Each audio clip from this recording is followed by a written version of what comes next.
From ITN headquarters, the early evening news with Nicholas Owen. Hello. The Tuna war with Spain escalated today when a second Cornish trawler was attacked by Spanish fishermen. The Foreign Office made an official complaint to Spain. The Fisheries Minister, Michael Jack, said he was desperately concerned about the risks to British fishermen. The Abergirgan was the second British boat to have its nets cut and sent to the bottom of the Bay of Biscay. Safe for now, the first few British netters back in Newlyn after being chased from international waters by the Spaniards. The Wendy Palfrey got away with her catch, narrowly escaping a Spanish attack. We was advised to get out of the international waters. That's what their gunboat told us. Otherwise, he wouldn't be responsible for what actions the fishermen, the Spanish fishermen, took against us.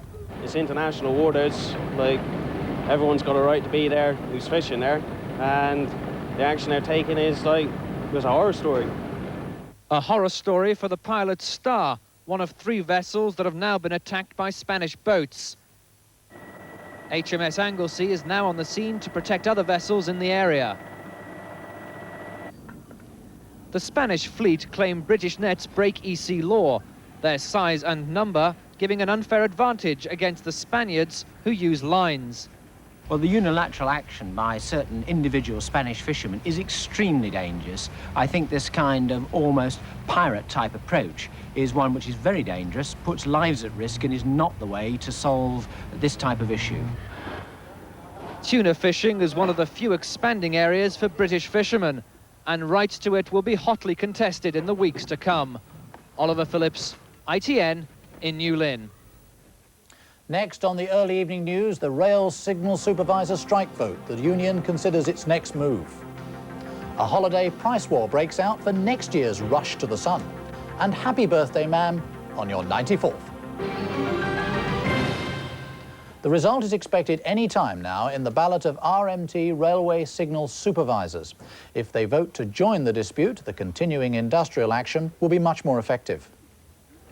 This crucial vote by the supervisors was counted this morning by an independent body, and the latest indications are that the vote is extremely close among the 540 or so who were eligible. Every ballot result is important, but the action of the signalling grades, of course, has been on for some 8 weeks now and will continue, and it would just add support to that particular ballot. Until now, supervisors who were RMT members have been working normally on strike days, allowing British Rail to run nearly a third of their trains. If they join the dispute, that could go as low as 10%. This dispute is seriously inconveniencing passengers, as we have seen in the last 24 hours. It's also damaging the railway industry. And if we're not careful, it's going to damage the British economy. But as the railways got back to work today, the Transport Salaried Staffs Association, which represents many of the other signalling supervisors, said it had no plans at present to ballot its members. Mark Webster, ITN, Central London.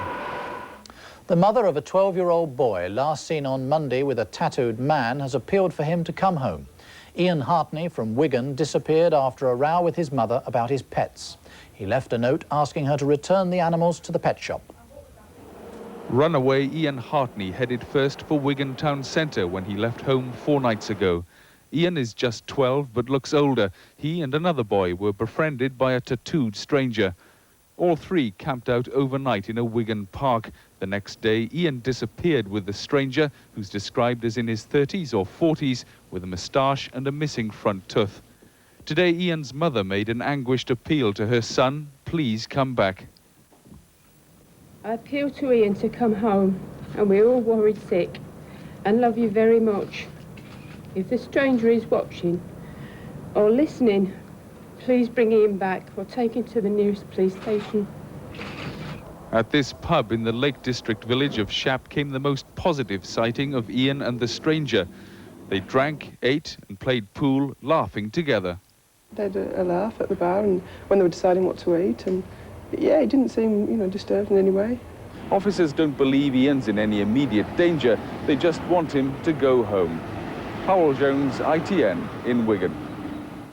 A man has been remanded in custody in connection with a shootout on the streets of London.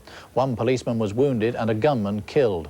Robert Knapp, who's 45, was charged with robbery and possessing a firearm. After being charged by police, Robert Knapp was brought to court today to appear formally before magistrates in southwest London. Knapp, who is from Hammersmith in the west of the capital, was present in court for only 5 minutes. The 45-year-old accused stood in the dock wearing a white plastic boiler suit and plimsoll shoes. He spoke only once to confirm his name and address, and he was charged with robbery and the possession of a firearm with intent to endanger life. There was no application for bail, and he was remanded into custody for 4 weeks. The charges follow an armed robbery at this jeweller's on Tuesday night. 2 gunmen are alleged to have been pursued by police. One armed robber, who later killed himself, fled across this footbridge over the River Thames with a hostage. When cornered by armed officers, he is alleged to have shot a police marksman in the legs with a semi-automatic shotgun. Tonight, the injured officer is said to be stable in hospital. The gunman's body was recovered from the front porch of one resident's house, and another man gave himself up to police before the shooting incident occurred. Eric McInnes, ITN, Southwest London. Private consultants brought in to advise the government last year cost the taxpayer over £500 million, according to figures published today. The report from the government's own efficiency unit says the bill for consultants could be slashed by at least £65 million every year. Actually an opportunity. A consultant at work today, he's training military personnel how to be managers when they leave the armed forces. He's one of thousands of private consultants employed at taxpayers' expense. The total bills paid to these outside experts have increased dramatically in recent years. This man, Sir Peter Levine, is the government's efficiency advisor. He was asked to find out whether public money was being wasted. His report out today says there's room for improvement. He says there could be significant savings in the fees paid to the consultants. It is a lot of money that's being spent. There's $500 million a year. And the report will show departments how to decide when they should use consultants, and if they are using them, how they should contract with them, and what they should expect to achieve. Well, what's revealed has been a hidden scandal for years in Whitehall. Here you have the government, which preaches value for money, but is indulging in the grossest profligacy we've seen for some time. And the report concludes the consultants are costing the government more than £500 million a year, but it's impossible to measure accurately how useful their work actually is. Hugh Pym, ITN, Westminster. Many people haven't even taken this year's holidays yet, but a price war broke out today for next summer's package trips. Some of the biggest high street companies are now locked in a battle to offer the best deals. The price wars intensified throughout the day. Discounts up to 15%, a makeshift sign signalling the speed at which 2 of the biggest travel agents, Lund Poly and Going Places, have been slashing prices. I think it's unprecedented. I mean, I cannot remember that it's been so fast and furious. So we're both up to 15%, and where it goes from here will depend on the marketplace. Among the deals, the companies are boasting are holidays to Ibiza for £89. Many let children go free. Certain travel agents have decided not to offer discounts as big as ours. Others have decided to offer 15%, but only offer a selected range of holidays. As far as I'm concerned, they must do what they think is right for their businesses. We believe that what we're doing is right for ours, so it's 15% off every holiday. While most of us are still looking forward to this year's holiday, those behind the cut price battle insist they've already sold millions of pounds worth of package deals for $19.95. What no one will state is just how long the offers will last. Foreign ships detained in British ports because of dangerous defects were named for the first time today by the government. 17 vessels failed safety inspections in June. The Transport Secretary Brian Mahwini said publication of the list gave a clear signal that defective ships were not welcome in British waters. It's a low-key visit to an inconspicuous vessel. But Captain Jeremy Smart's 2 hours on this Belgian chemical ship is part of a campaign which can save lives. They're in the box over there, sorry. The Marine Safety Agency checks over 2,000 foreign vessels every year. This skipper has already been detained for a defect in his radio equipment. When was that system last serviced? That's something I have to look in the logbook, but I think it will be end of June. Captain Smart wants to know if that fault has been rectified, but he's also here to examine the whole ship from stem to stern. Over 170 foreign ships were detained last year, their details catalogued on the agency's blacklist. The ship with a 5-foot hole in her bows. The fire pump with nothing connected. The bridge with no view. The Russian freighter rusting away. Captain Lehman got the all clear, but today's report is a clear warning that the safety crackdown will continue. Robert Hall, ITN, at Poole in Dorset. The Serbian government says it's cutting all political and economic ties with the Bosnian Serbs who have rejected the latest international peace plan. The border between the two regions will close at midnight. Only food, medicine and clothing will be allowed through. Now cricket. England captain Mike Atherton bounced back today from that ball tampering scandal. He's spearheading England's fight back against the South Africans at Headingley and could be heading for a century. A Yorkshire crowd gave England's Lancastrian captain the warmest of welcomes. He looked determined to put the great ball tampering debate out of his and everybody else's mind for good. His innings began carefully. Atherton looking set for a long stay at the crease. The loss of his veteran opening partner Gooch didn't affect him. And neither did the spectacular dismissal of Hick, who'd batted solidly until Matthews plucked a catch out of the air.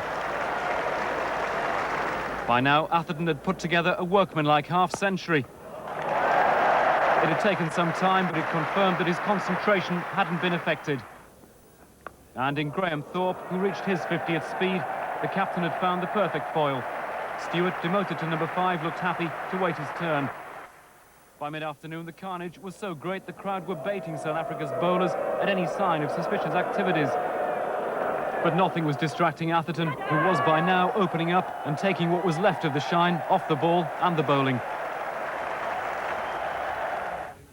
Football, and there was a big surprise in the transfer market today when John Fashanu announced that he's leaving Wimbledon. He's been at the club for 9 years and was a member of the winning FA Cup team in 1988. Fashanu will be joining Aston Villa for £1,350,000. Now back to the rail dispute. Our industrial correspondent Mark Webster is at RMT headquarters. Mark, what's the latest situation? Well, we're expecting the announcement of the ballot within the next 10 minutes, in fact, Nick. All the indications we've got so far is that whichever way it's gone, it is very close indeed. Now, it does leave the union with a real dilemma. If it's only just in favour, then obviously to try and get the supervisors to join the strike could be quite tricky. It might actually exert too much moral authority, if you like. But if they were to join, of course, it would dramatically transform the situation. Now, at the moment, you know, on strike days, they've been able to run about 1/3 of trains. If the supervisors actually joined in the strike, then that would be right down to about 10%, which obviously makes a very, very different situation. And one assumes it would actually force the moment to its crisis one way or another. But as I say, the very latest from down here is that it is extremely close. And we're being cautioned, if you like, that we shouldn't read too much into it. And it's not a watershed, if you like, in the dispute. So we'll just wait, and I hope within the next 10 minutes that at least rail passengers will know what their fate is over the coming days and weeks. Mark Webster, thank you very much. The Queen Mother has spent the day celebrating her 94th birthday. She delighted crowds of well-wishers at Clarence House this morning with her now traditional birthday walkabout. Looking a little frail, but obviously delighted by the crowd of more than 3,000 people, the Queen Mother made her now traditional birthday appearance. She listened as the band of the 2nd Battalion of the Grenadier Guards played for her.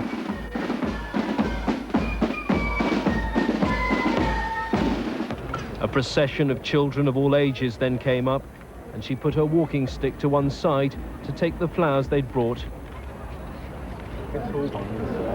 In temperatures of more than 75 degrees, and despite her 94 years and failing eyesight, the Queen Mother went on a walkabout for more than 40 minutes, chatting to the crowd and accepting their gifts. Beautiful, thank you very, very much. Pleasure. I wished her a happy birthday, and then she asked me, after I'd given her the flowers, where I come from. And I said, Windlesham in Surrey. And she said, oh, we're almost neighbours, aren't we? In Hyde Park, a traditional birthday tribute, the 41-gun salute. And before a celebration lunch, the royal grandmother posed for a group photo with the Queen and other members of her family, delighting the crowd. James Bayes, ITN, Clarence House. And that's the early evening news from ITN. Goodbye.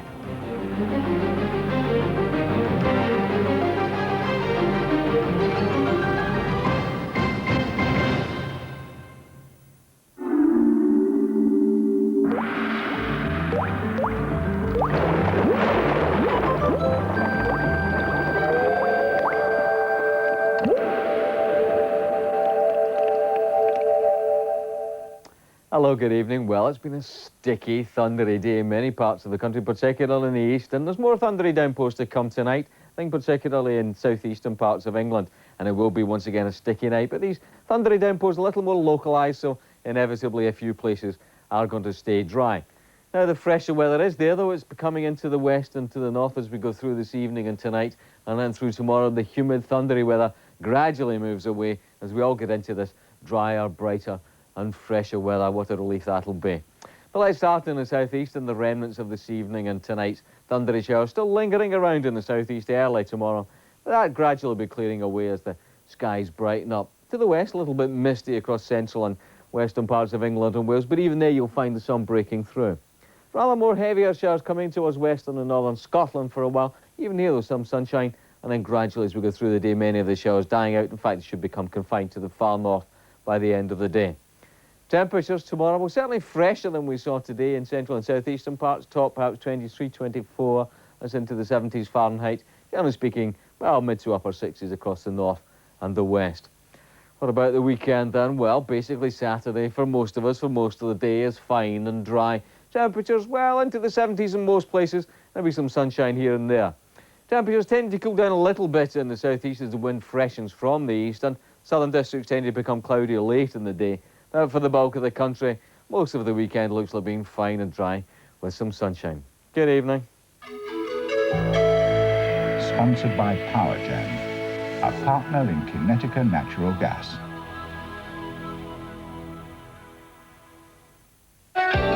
How long before someone is hurt on the high seas as West Country fishermen come under attack yet again? Details in a couple of minutes. A lot of showmanship in running a restaurant and a hotel. You really have to be on your toes. We try to achieve perfection, try to make people welcome here, that they do come back. You get nights where things seem to jump out of the pan. She says, "Darling, what have you done?" I said, "Trying to earn a living." She said, "What, all over your jacket?" I used to use another powder. Take it out and you think, no, it's not right, it's not right. And that's when I discovered Ariel. With tough food stains like red wine sauce, some powders may only get it nearly clean. But Ariel Ultra tackles it better to get it really clean. I love listening to the comments of the guests because I feel very, very proud when it's all been finished. It's sort of a little miracle every day. Ariel, not just nearly clean, but really clean. Put it on camera because we don't have very much time to hold hands. No, that's very true. Right now, your Renault dealer is offering 0% finance on new generation Clios. And that's in addition to a £350 cashback from Renault UK.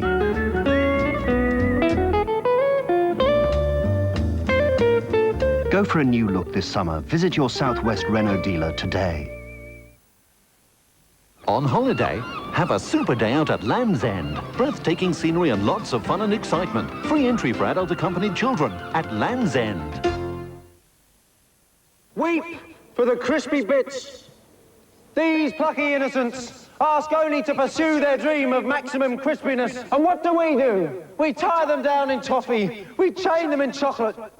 There are literally hundreds of crispy bits bursting to get out of every single toffee crisp. And we, my friends, we can free them! That one's fine, Bill. 1, 2, 1, 2. Gillette introduces the next revolution in shaving closeness. Microfins. And they're only on the new Sensor XL. These microfins precede the blades. As Sensor XL's spring-mounted blades adjust to your face, these soft, flexible fins gently stretch your skin so your beard stands up for the closest, most comfortable shave. Get closer than ever before. Get the new Gillette Sensor XL. A reminder to experienced drivers over 45. Landmark gets the cost of careless drivers off your back, and this number gets you Landmark.